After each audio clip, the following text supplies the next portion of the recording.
스테로이드라는 물질을 몸에 주사하면 염증 치료에 효과가 탁월합니다.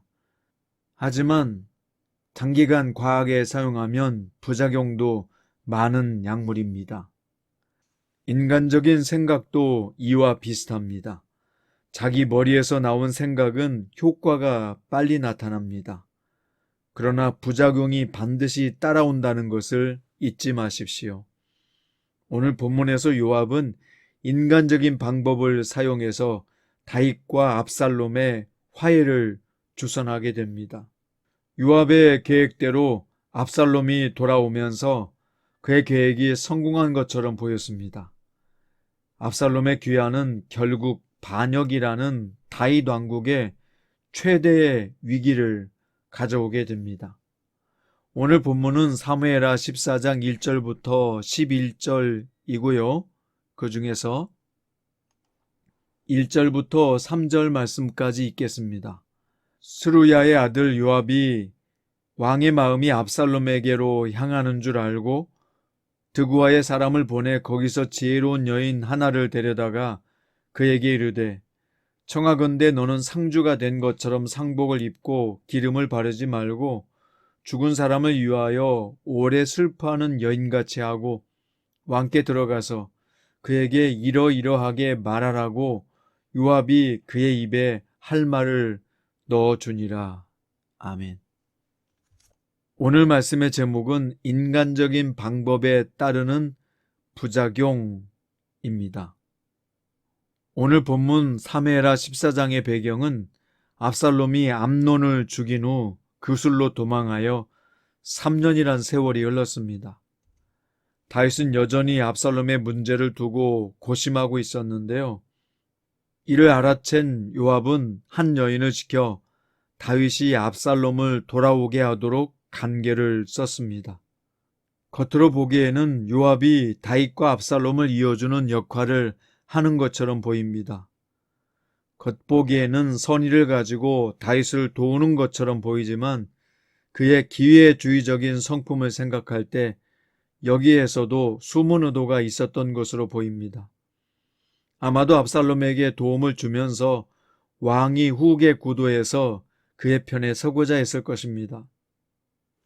동기가 순수하지 못하면 하나님의 뜻을 기다리기보다 인간적인 방법을 선호하게 됩니다. 성도 여러분, 주님의 때를 기다리는 것이 가장 좋은 방법입니다. 주님보다 앞서려고 할 때 그 행동의 동기가 무엇인지 먼저 점검하십시오. 자, 이어서 요압은 용이 주도하게 일을 꾸몄는데요. 드구아에서 지혜로운 여인을 데려와서 거짓 연기를 시켰습니다. 그에게 해야 할 말을 구체적으로 일러주기까지 했는데요.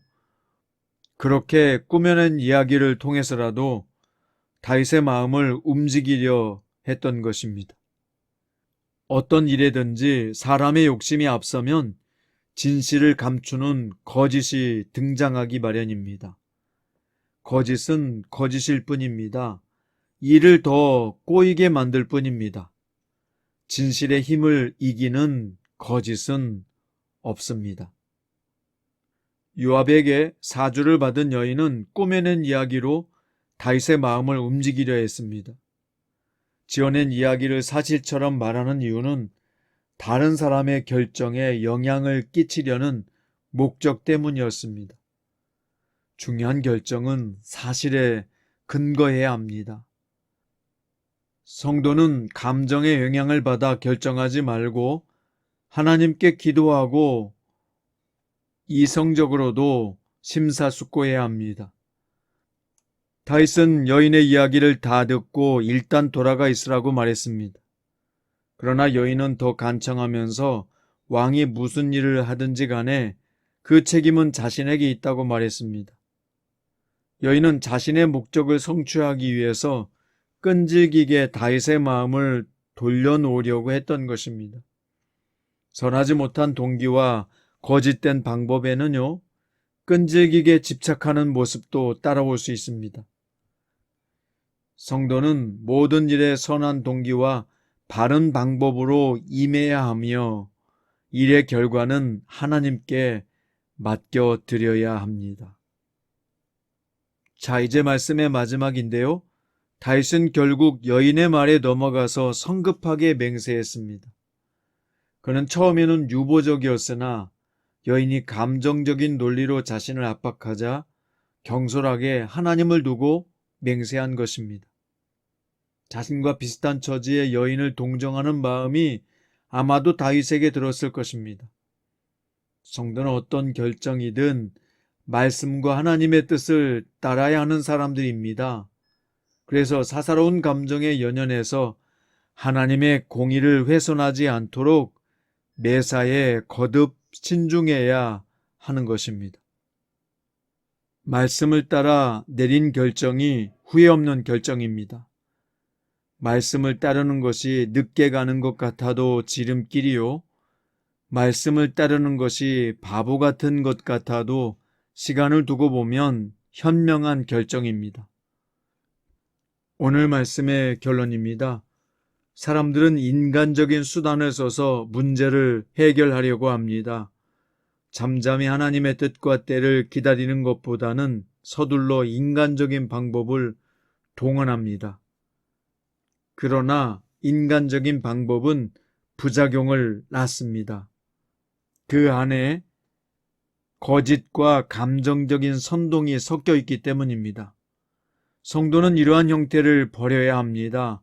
묵묵히 하나님의 때를 기다릴 줄 알아야 합니다. 묵묵히 하나님의 인도하심을 구하고 답을 찾을 수 있는 겸손과 지혜와 인내가 필요합니다. 감정적 호소에도 평정심을 잃지 마시기를 바랍니다. 오늘 모든 일을 하나님 말씀에 입각해서 믿음과 신앙 양심에 따라 결정할 수 있는 여러분 되시기를 바랍니다. 그리하면 당신은 토기장의 손에 붙들린 가능성의 진흙덩이가 될 것입니다. 주님의 손에 붙들린 가능성의 진흙으로 사시기를 바랍니다.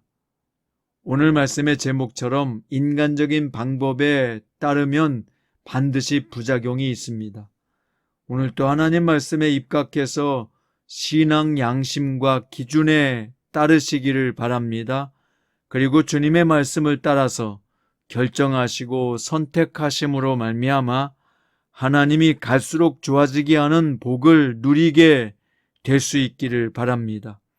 오늘도 당신의 결정에 함께 하실 우리 주 예수 그리스도의 선하신 인도하심이 있기를 주의 이름으로 간절히 축원드립니다.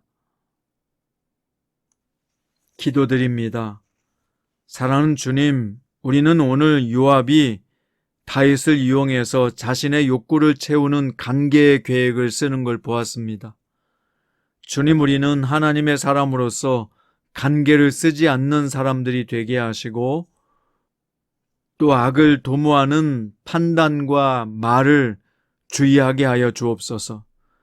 성령께서 오늘도 우리 안을 정결하고 거룩하게 유지하게 하시고 오늘도 주님 말씀 안에서 잘 따라 살아갈 수 있도록 포도나무에 붙어있는 가지처럼 살아갈 수 있도록 은총과 자비를 베풀어 주시옵소서. 우리의 결정과 판단 속에서 하나님의 뜻과 계시가 충만하게 드러나게 하여 주시옵소서. 사랑하는 주님, 오늘 또 특별히 몸과 마음이 아픈 성도들을 위해서 기도드립니다.